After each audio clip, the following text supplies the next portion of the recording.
Jeremiah 42. Then all the commanders of the armies, along with Johanan, son of Kareah, Jezaniah, son of Hoshaiah, and all the people from the least to the greatest, approached the prophet Jeremiah and said, "May our petition come before you. Pray to the Lord your God on our behalf, on behalf of this entire remnant, for few of us remain out of the many, as you can see with your own eyes, that the Lord your God may tell us the way we should go and the thing we should do." So the prophet Jeremiah said to them, "I have heard.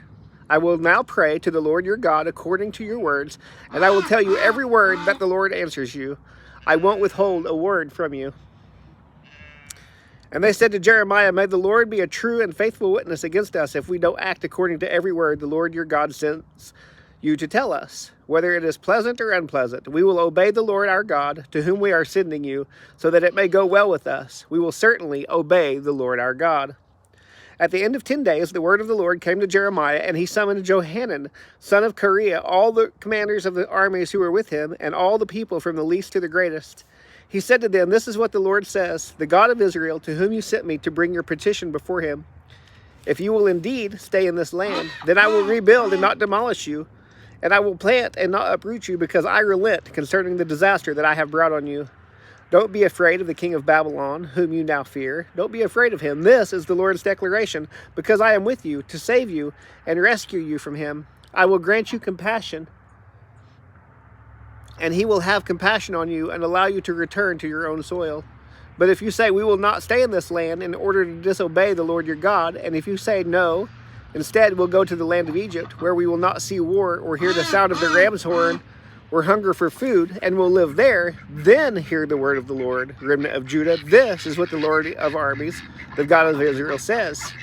If you are firmly resolved to go to Egypt and stay there for a while, then the sword you fear will overtake you in the land of Egypt,